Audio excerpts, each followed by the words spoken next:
Castleminer Z is a indie zombie survival game from 2011 that found massive success on the Xbox 360 Indie Arcade, and I am here to review it in 2025, 14 years later, after playing it for the first time on PC.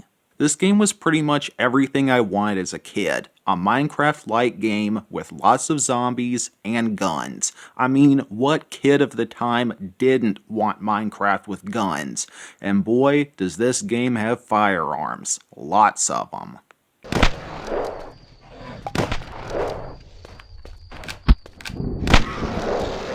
This title has quite an arsenal, starting you off with just a basic pistol, but then you work your way up to bigger weapons, like an LMG, which takes forever to reload but has a large clip and a lot of firepower, or the pump-action shotgun, which lacks in range but it packs a punch in close quarter encounters.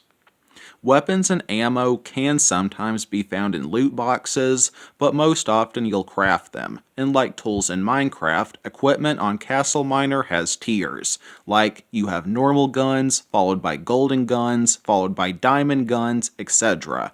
Or, for tools, you start off with stone, then go to copper, iron, gold, diamond, then bloodstone. So, the strength order is different from Mojangs' title, but the idea is the same, so any MC player will feel right at home in that regard.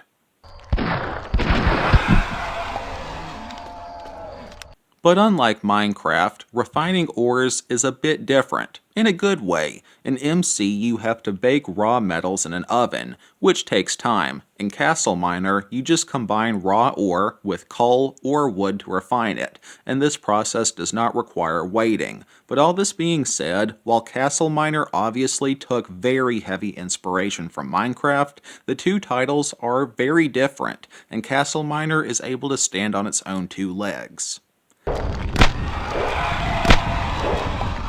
Castleminer has several different game modes, but I'll largely just be discussing the survival mode, which is akin to MC survival mode. There are several difficulties to choose from, which range from being able to disable enemies, or make them few in number, or large in number. It's really up to you, but I personally started on easy and switched up to normal after a couple hours. Unlike Minecraft, you don't have to worry about food, and Castleminer definitely has a higher emphasis on combat versus building and crafting. For one, dragons spawn in the overworld, and they come to you, unlike you going to the end to battle the winged beast on Minecraft.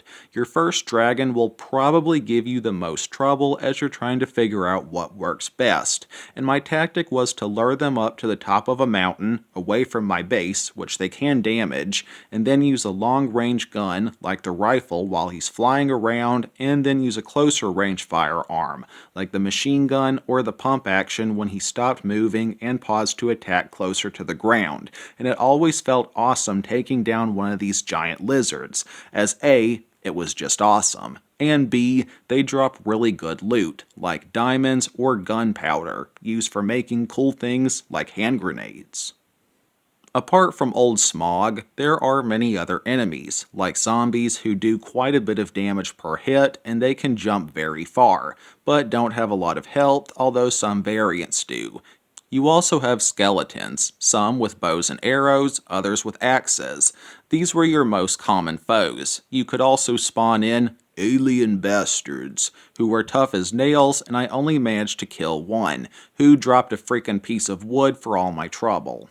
The last foe that I recall was the final boss, who looks like he came from a Doom game and I was never able to overcome him, but I didn't really put a lot of effort into it either, as I preferred popping Zeke heads.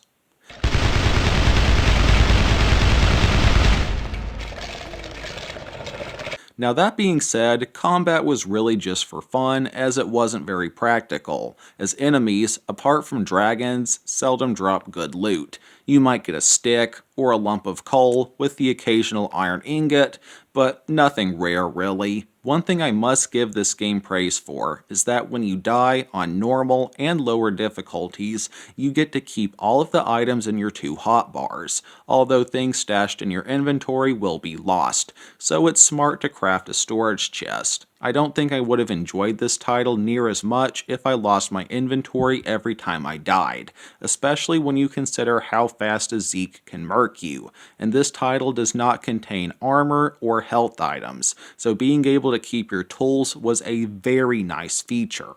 I must add a negative on the topic of respawning though. You can build a respawn point so that when you'll die, you'll go to where it was placed and activated. A good idea, but the one I built and turned on glitched and just didn't work. So, RIP. A positive I have, though, is that unlike Minecraft, you don't have to build a crafting table to forge items. You can make any item, anytime, anywhere, as long as you own the needed supplies. Moving on to discuss the creative mode, it's pretty much identical to Minecraft, except you can die if enemies are turned on. Other than that, it's just like MCs. You can fly around and have unlimited resources of everything at your disposal. So nice. Another mode was the endurance mode, where the goal is to get as far away from the spawn point as possible without dying. Not much to it. There was yet another mode called Scavenger, which was just the survival mode with a crap ton of loot boxes.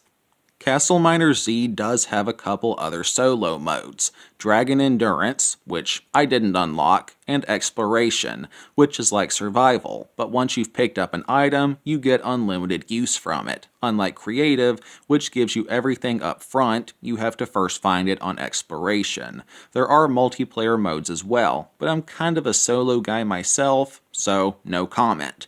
Graphically, the game does a good job of meeting at the halfway mark of having serious and Minecraft-like graphics simultaneously, although from footage I've seen, the Xbox version does look different. Likewise, I saw one video where a guy said the Xbox version is super laggy, but the only time I really had any significant lag issues on Castleminer Z would sometimes be the first couple seconds after I loaded the game, which makes sense I guess. The soundtrack and sound effects are good as well. Sadly, the PC version does not hold controller support, so you'll have to play with the keyboard and mouse if you acquire this game via Steam. In conclusion, after about 7-ish hours of playing, I give this indie title a 9.5 out of 10 by my grade scale. A pretty solid zombie game that I suggest any undead fan give a whirl at least once, especially when you take its fair price of $5.99 into account, although I personally got this and the Castleminer Warfare combo for $1.36 on a sale. My only real complaint with this game is that I wish I'd played it sooner. I probably would have been addicted to this as a kid, and I totally see why it's considered to be one of the best Minecraft-like games on the market. A similar game you might enjoy if you liked Castleminer Z would be Zombie Death Quota, a free and short Minecraft graphic style zombie FPS on Steam. And I reckon that wraps things up for me for today. I hope someone enjoyed my video. For any newcomers here, I mostly play, review, and discuss video games with a large focus on zombie and horror titles, so feel free to check out some of my other content if that maybe sounds interesting. And I'm currently working on a video where I list some of the best indie zombie games on Steam, and of course this title will be included, so maybe sub if you want to get notified when that is uploaded. Take it easy, y'all. Jesus loves you all. Thanks again for watching. Peace.